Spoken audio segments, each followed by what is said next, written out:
Jeff's Iceland Pure Water.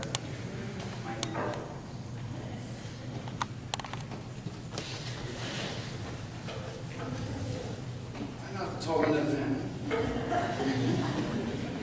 Hello. My name is Marshall Fagen. Jeff was my brother. We'll get the candles lit.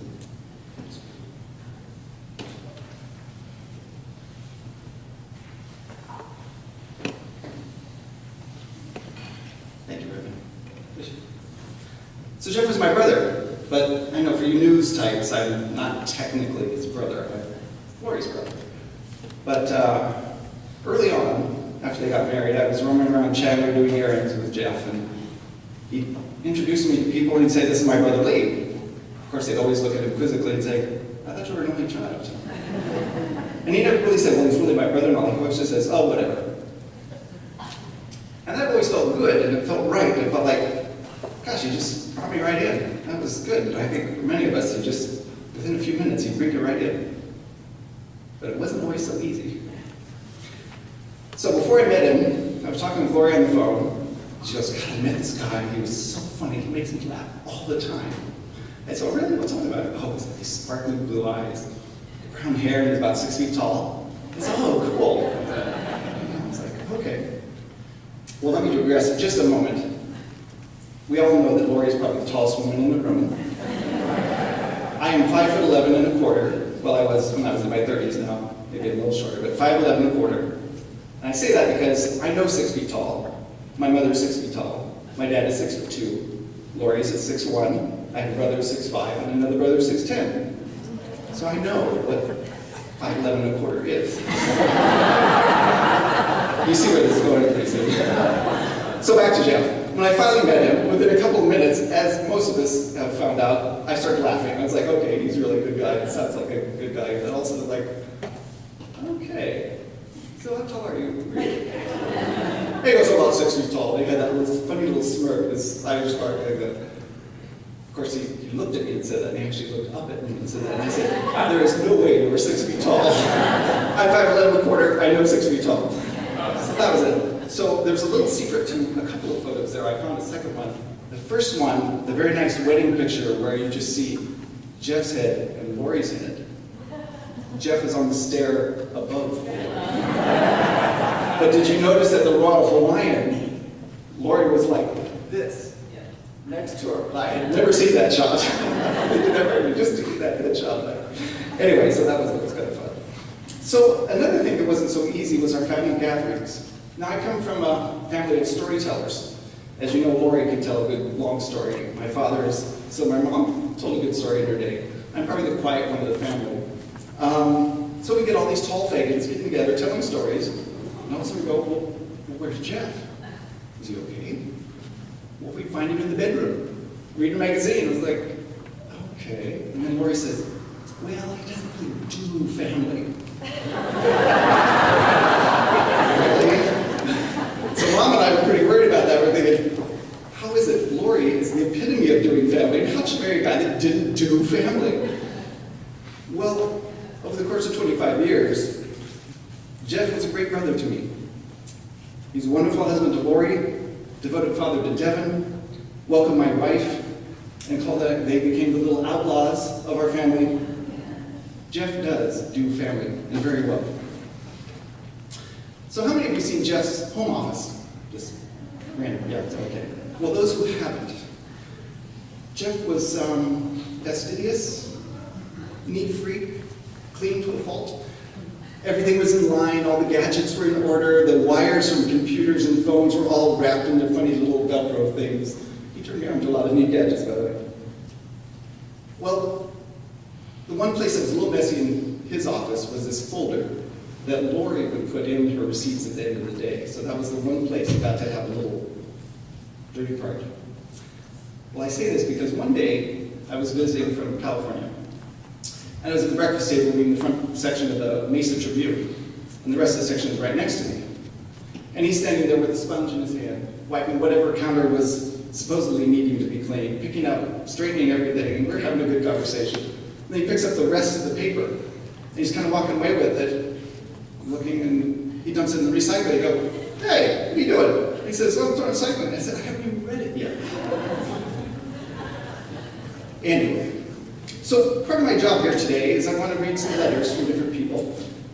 And then I have one good story at the end, but I'll get to that one after I read some letters from various folks that Lori wanted me to read. So the first one comes from Debbie Jennings. She's here with us. Santan Sun News. I knew I was going to mess that one up. News account representative. She's a neighbor just down the street from Lori, Jeff, and she's also an artist for Lori, which she had her art on Boston Gallery.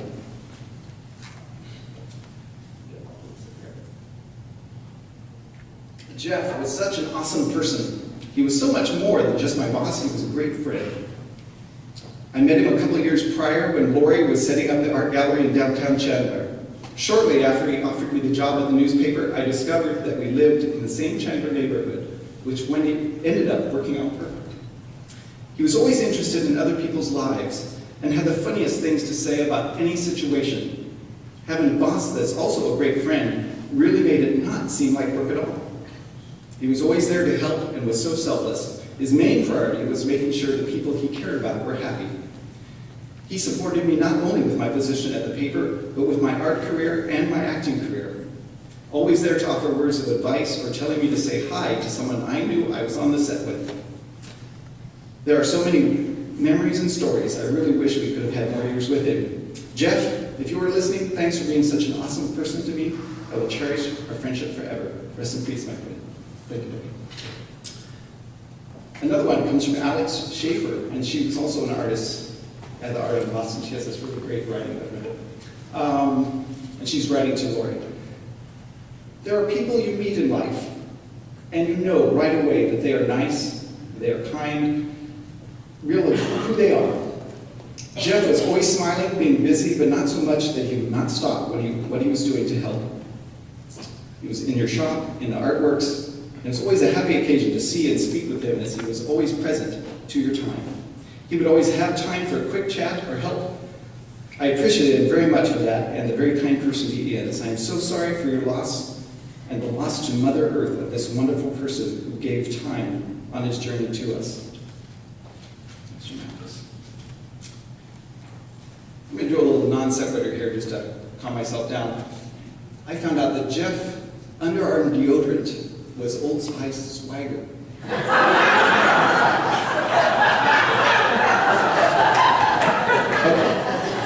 I just thought sorry. So,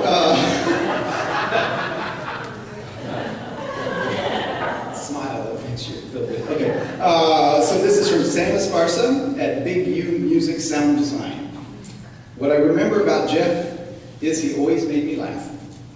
He was also the first to encourage me to start my own studio. Once we were eating lunch together and it passed by the then vacant market on 3rd Avenue in Roosevelt, where Pita Jungle is today. I had mentioned how I thought that building would make a cool audio post house. Most everyone else that I would mention about starting a studio would just tell me how it can't be done or how hard it would be. Jeff's comment was simple yet powerful. So do it, he said. For some reason, the simplicity of his response made it feel so much more approachable than before. He may have meant it. If all these other knuckleheads we worked with could do it, why couldn't I? Whatever it meant, it was the most supportive statement I had ever received up to that point, and it would always pop in my mind, even to this day, now that I do my own audio facility. Good, one more here. Sure I got that right. So this is a two-parter from Randy Murray of Randy Murray Productions.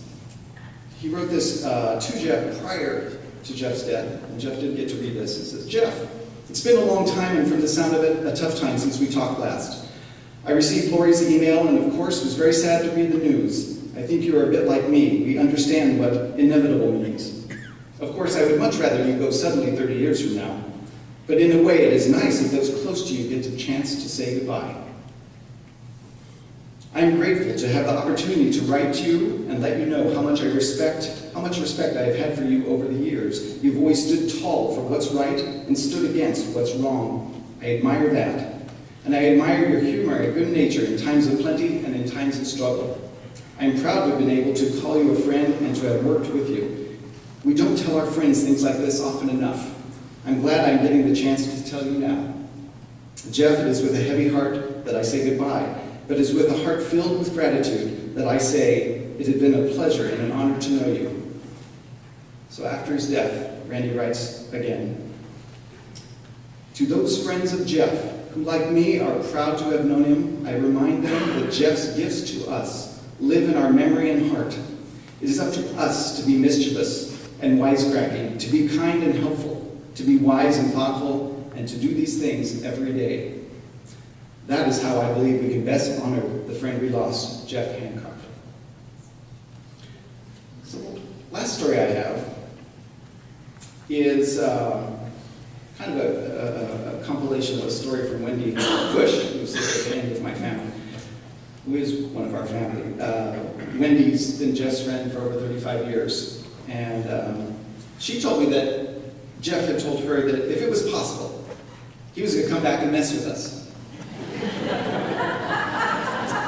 I got a story for you. Okay. Jeff died on March 3rd of this year at 6:28 in the evening. Lori and I were at his side, and after a little bit of time, we started calling people and letting them know the news, and I straightened the bedroom up. I dressed Jeff in a blue shirt and a pair of pajamas that he bought a couple of months ago, kind of for this going out occasion. And the hospice nurse came and went around 10:20, 10:30, something like that, and we called Science Care. That's where he donated his body for research. And they actually finally came at 1:30 in the morning. So we're kind of blurry-eyed, emotionally spent and all this. So we get the knock at the door, and I open the door, and there are these two very, I gotta say it's politically correct, I am from Berkeley after all, very large men, very somber, very respectful, very large, white shirt, ties, dark pants. It felt like a Monty Python moment. I just felt like, there's something really odd here. But they were very nice. They came in and we bring them through the kitchen where Lori and Wendy were sitting. And when he comes up to the post, he goes, see, he's doing to us now. Look at these guys, he's doing it to us now. And it was pretty funny. So they did all the paperwork and all that kind of stuff. And so I took the gentleman back, and Wendy and Lori stayed in the kitchen, and I come back, and Jeff's body is there, and it's covered up, and I had an old dress, and I said, okay, guys, and they're just both standing there very, very solemn. And I said, now, guys, my brother was a jokester, and he actually wanted to wear these for you. And they're kind of like, what? So I lift up the blanket, and on Jeff was a pair of black pajamas with skulls and crossbones.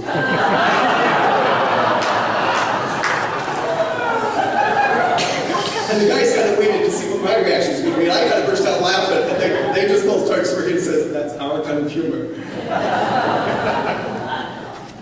Anyway, that was Jeff. He was laughing with us, taking care of us through his humor, making a hard time. Actually seemed joyous. It was a rich way to say goodbye to my brother. Anyway.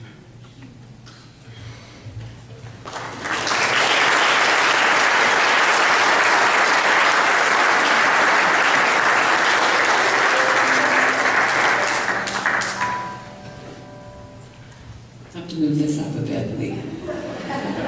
I'm Jane, and I met Jeff